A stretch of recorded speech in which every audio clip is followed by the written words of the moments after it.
You have talked a lot about security guarantees, and now we've seen your proposals. You also say you have no intention of invading Ukraine. So will you guarantee unconditionally that you will not invade Ukraine or any other sovereign country, or does that depend on how negotiations go?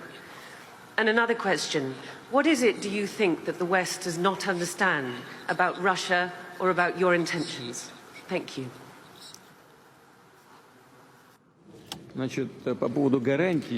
Speaking of the security guarantees and what it will depend upon, or if something will depend upon the negotiations, our actions will not depend on the negotiation. They will depend on the unconditional compliance with the Russian security demands today and in the historical context. In this sense, we have made it clear that any further NATO movement to the east is unacceptable. There is nothing unclear about this. We are not deploying our missiles over at the borders of the US. No.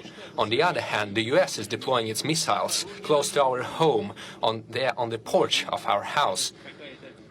So, are we demanding something excessive? We're simply asking them not to deploy their attack systems over at our home. What is so unusual or peculiar about that? So, what would the Americans think if we, for example, decided to come to the border between, say, Canada and the United States or Mexico and simply deploy our missiles over there? Well, did Mexico and the US never have any territorial disputes? What about California? What about Texas? Did you forget about that? But everything seems to have calmed down. Nobody remembers those things, just like the way they remember about Crimea. We try not to remember the situation in Ukraine. Who created that? Who started the crisis? Was that Lenin? Yes, when he declared the Soviet Union in 1922 and then the Constitution of 1924 following his death, was following the principles of Lenin. This is a matter of security, not just history. This is about security. It is not the negotiations that matter. It is the outcome, the result. I've reiterated this many times, and you're well aware that we said not an inch to the east. That was the NATO guarantee in 1990. So what became of that? They fooled us. We've seen 5 waves of NATO expansion. Now they're in Romania and in Poland, and they're deploying the relevant attack systems over there. That's what we're talking about. You should finally understand, we're not threatening anyone. We did not come to the US borders or to the UK borders. No. They came to our borders, and now they're saying that Ukraine will also join NATO and they will deploy their systems there. Or not just NATO, they will simply deploy it on a bilateral basis. They will deploy their military bases and their attack systems. That's what we're talking about. And you keep demanding some guarantees from us. You must give us the guarantees. It is up to you, and you must do this immediately, right now, instead of keep talking about this for decades. And use this small talk and soft talk about the need for guarantees of security for everyone. This is exactly what we mean. We are not threatening anybody. And now to the second part of your question. Could you repeat that, please? What is it that you think that the West does not understand about Russia or about your intentions? No, знаете что? Yes, exactly. Well, you know, what you understand or what you don't understand, sometimes it seems to me that we live in 2 different worlds. I was speaking about very obvious things. How can you not understand that? You say you will not expand, and then you keep expanding. You say we will have equal guarantees for everyone on a number of international agreements, and then we see there is no equality or no equal security. See, here's the thing.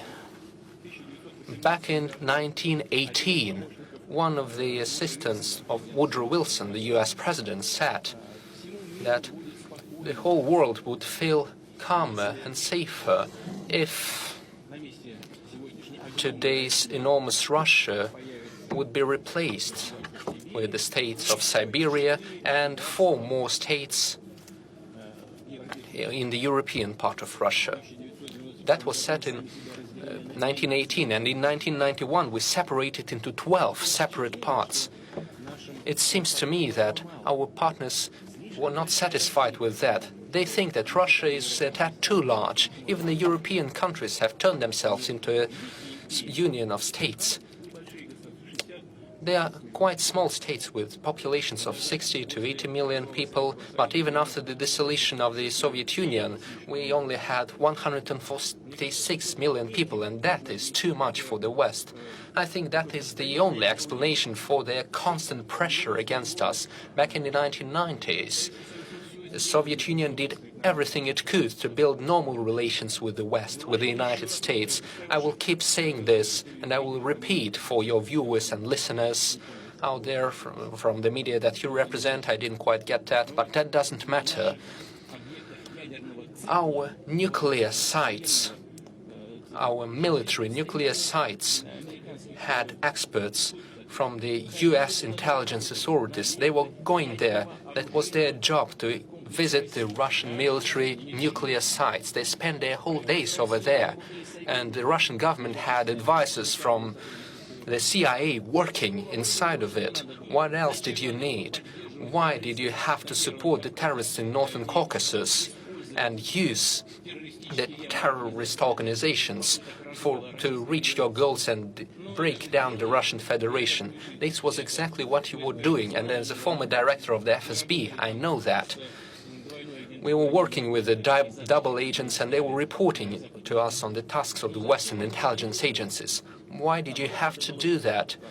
You should have done something different, perhaps treat Russia as a possible ally and strengthen trust. But no, instead you tried to keep breaking us up. And then you started the NATO expansion to the east. We were saying, don't do that. You had promised you wouldn't. And they say, where is it put in written form? Nowhere. Well, then F off, and we don't care about your concerns. And every time we kept responding and trying to make obstacles, we were expressing our concerns about that. But they say no. So you can do whatever you want about your concerns. We will do whatever we need. 1, 2, 3, 4, 5. We witnessed 5 waves of NATO expansion. Why can't they understand? What is unclear?